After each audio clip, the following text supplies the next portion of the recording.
Hello दोस्तों, अद्भुत कहानी सागर में आपका स्वागत है। आज की हमारी कहानी है धोखा। वो साल का आखिरी महीना था। सुबह के 11 बज रहे थे।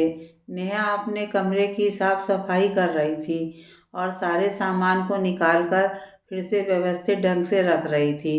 तभी उसकी सास कल्याणी जी आकर बोली, बहू सुबह से एक ही काम में लगी हो, छोड़ क्यों नहीं देती? शाम होते होते थक जाओगी। फिर कहोगी मम्मी जी, अब रात का खाना मुझसे नहीं बन पाएगा।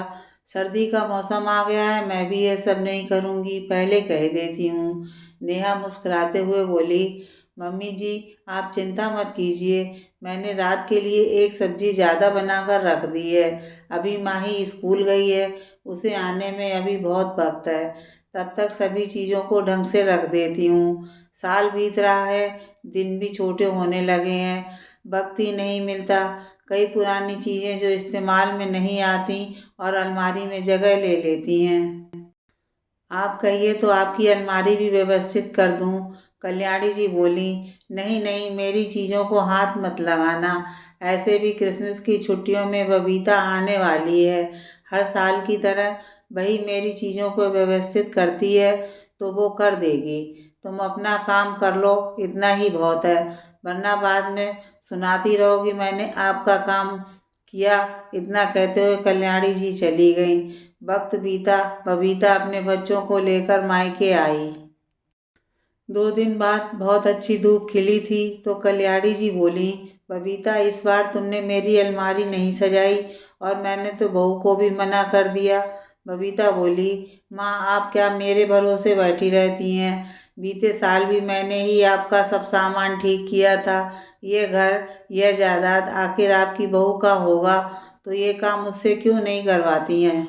कल्याणी जी धीरे से बोली, अरे जरा धीरे बोल, तुम्हें पता नहीं मेरी अलमारी में मेरे पुराने जेवर कागजात सब रखे रहते हैं। उसके बारे में बहू को कुछ भी पता नहीं है। वो तो बस तुम और मैं जानते हैं। तभी तो हर साल बहू से छिपाकर मैं तुम्हें कुछ ना कुछ दे देती हूँ और तुम हो कि ढिंढोरा पीट रही हो। बबीता बोली, अरे हाँ माँ, मैं तो भूल ही गई थी। सॉरी सॉरी, चलिए आपकी अलमारी ठीक करते हैं। देखते ही देखते शाम हो गई। नेहा बोली, मम्मी जी चाय बनाऊँ क्या? कल्याणी जी बोली, बहू थोड़ी सर्दी लग रही है, मैं अपने कमरे में जा रही हूँ।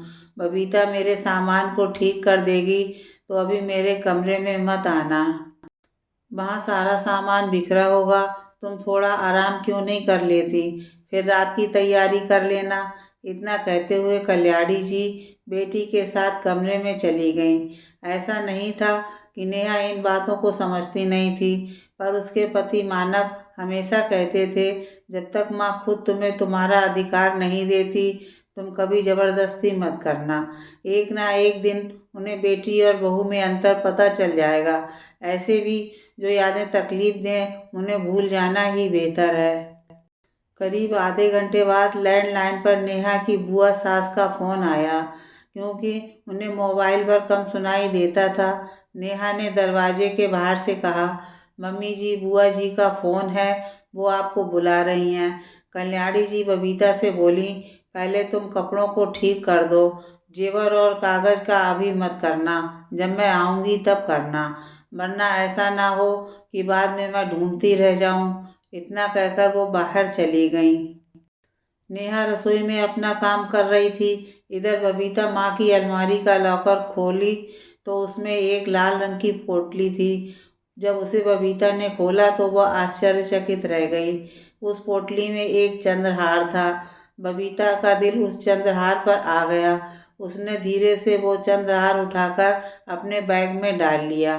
कल्याणी जी ननद को बोल रही थी, अरे दीदी, मेरा तो सारा काम बीते हुए साल भी मेरी बेटी ही करती थी और आज भी वही करती है। बहू को अपने ही काम से फुर्सत नहीं मिलती तो वो मेरे काम क्या ही करेगी। पर कोई बात नहीं, बेटी है तो सब संभाल लेती है।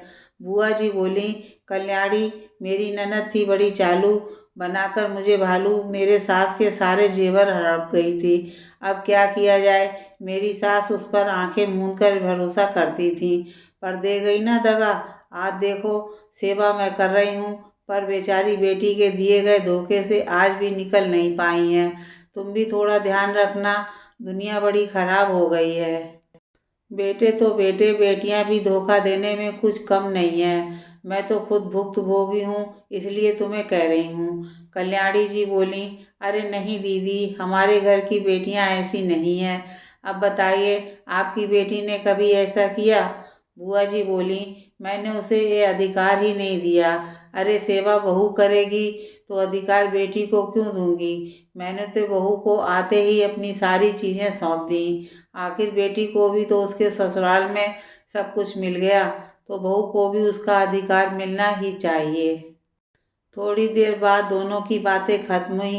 कल्याणी जी अपने कमरे में आईं तो कमरा और अलमारी दोनों ठीक हो चुका था। कल्याणी जी बेटी की पीठ थपथपाई और बोली, शाबाश बेटा, हर साल तुम आती हो और मेरी चीज़ों को सही कर देती हो। ठहरो, नए साल का उपहार मैं तुम्हें अभी दिए देती हूँ।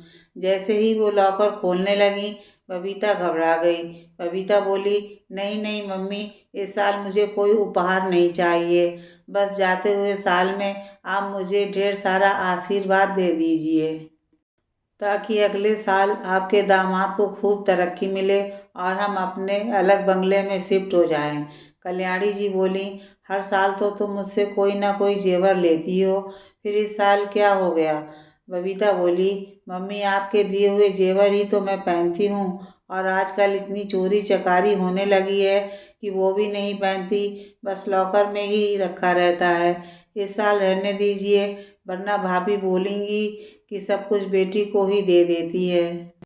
चलिए शाम हो गई है, भाभी चाय पर हमारा इंतजार कर रही होंगी। इतना कहते हुए वो माँ को लेकर कमरे से निकल गई।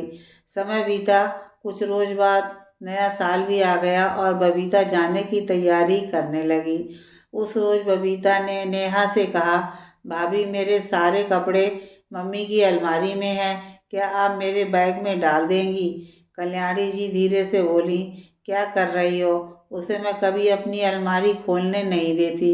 बबीता बोली, अरे मम्मी, नहीं खोलने देती हो तो कभी कभी खोलने दिया करो, वरना पता कैसे चलेगा कि इनके मन में क्या है? नेहा बोली, दीदी मैं मम्मी की अलमारी कभी नहीं खोलती, आप खुद रख लीजिए। बबीता बोली, क्या भाभी, मैंने मम्मी के सारे काम कर दिए, आप मेरी इतनी भी मदद नहीं कर सकती? ना चाहते हुए भी नेहा ने अलमारी खोली और सामने जो भी बबीता के कपड़े थे उसे बैग में डालकर बाहर रख दिए। फिर कुछ घंटे में वो बच्चों को लेकर चली गई। कुछ रोज बाद मानव ने घर के कागजात कल्याणी जी से मांगे, ताकि वो पक्के कागज बनवा सके।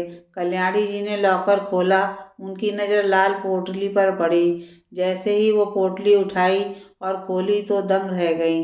हाय मैं लुट गई, मैं तो बर्बाद हो गई। क्या मेरे घर में कोई चोर है जो मेरा चंद्रहार ले गया? बेटे बहू भागे भागे आए। मानव बोला, क्या हुआ माँ, इतनी जोर से क्यों चिल्लाई? कल्याणी बोली, बहू अभी 2 दिन पहले तुमने मेरी अलमारी खोली थी बबीता के कपड़े रखने के लिए, क्या तुमने मेरा चंद्रहार लिया? नेहा बोली, मम्मी जी ये कैसी बातें कर रही हैं? मैंने तो बस अलमारी खोली, लॉकर को तो मैंने हाथ भी नहीं लगाया है। फिर भी आप ये इल्ज़ाम मुझ पर कैसे लगा सकती हैं? कल्याणी जी बोली, इसलिए तुम बार बार मेरी अलमारी ठीक करने के लिए कहती थी। बहू मुझे तुमसे ऐसी उम्मीद नहीं थी। नेहा की आंखों में आंसू आ गए। मानव बोला, बस करो माँ, आपने नेहा को हार निकालते हुए देखा? बबीता दिन भर आपके कमरे में रहती थी और पूरे दिन अलमारी खोलती रहती थी, फिर आपने उसका नाम क्यों नहीं लिया? कल्याणी जी बोली, वो तो मेरी बेटी है, ऐसा कैसे कर सकती है? मानव बोला, यह भी तो किसी की बेटी है, फिर ये अपने ही घर में चोरी क्यों करेगी? माँ वो जमाना चला गया जब बेटे ही माँ बाप को धोखा देते हैं। कई बार बेटियां लालच के मारे धोखा देने में बेटों को पीछे छोड़ देती हैं। अखबार के पन्नों को कभी कभी पलट कर पढ़ा करो, दुनिया में क्या हो रहा है सब पता चल जाएगा। चलो नेहा, इनसे तो कुछ कहना ही बेकार है। इतना कहकर मानव नेहा को कमरे से बाहर ले गया। कुछ रोज नेहा बस घर के सारे काम करती और चुपचाप अपने कमरे में बैठी रहती। कल्याणी जी ने पूरा घर उलट पलट कर दिया और उन्हें चंद्रहार नहीं मिला। मिलता भी कैसे? अगले साल दिवाली के वक्त उनके पुराने सोनार के पास उनके सभी सगे संबंधी अपने जेवर खरीदने और बेचने आते थे। उसने कल्याणी जी को फोन किया। कल्याणी जी ने फोन को स्पीकर पर रखा। वो बोले, कल्याणी बहन, आप इतने ठोस और पुराने जेवरों को क्यों बेचना चाहती हैं? अब तो यही डिजाइन फिर से बाजार में चल रहे हैं। अरे बेटी को अगर पसंद नहीं था तो बहू को दे देती। मानव और नेहा भी वहीं बैठे थे। कल्याणी जी बोली, आप किस जेवर की बात कर रहे हैं भाई साहब? सुनार बोला, आपकी बेटी कुछ रोज पहले मेरी दुकान में एक चंद्रहार देकर गई और बोली आपने ये हार उसे दिया, पर उसे ये पसंद नहीं है तो वो इसे तोड़वाकर दूसरा हार बनवाना चाहती है। आपसे हमारा बहुत पुराना संबंध है तो मैंने सोचा एक बार फिर से पूछ लेता हूँ। मानव सब समझ गया।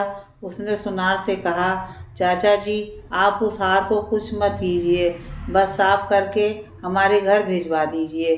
जब बबीता आए तो उसे कहिएगा हार अपनी सही जगह पर पहुंच गया है।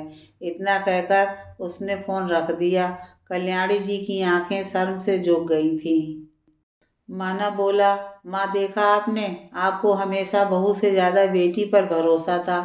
सही कहती हैं बुआ जी कि कुछ बेटियां चालू बनकर माँ बाप को लूट जाती हैं। मानव वहाँ से चुपचाप चले गए। नेहा कल्याणी जी को बोली, मम्मी जी ये बात घर से बाहर नहीं जानी चाहिए, खास करके बुआ जी को बिल्कुल नहीं, वरना 100 लोगों को पता चल जाएगी। आखिर इज्जत तो हमारे घर की जाएगी।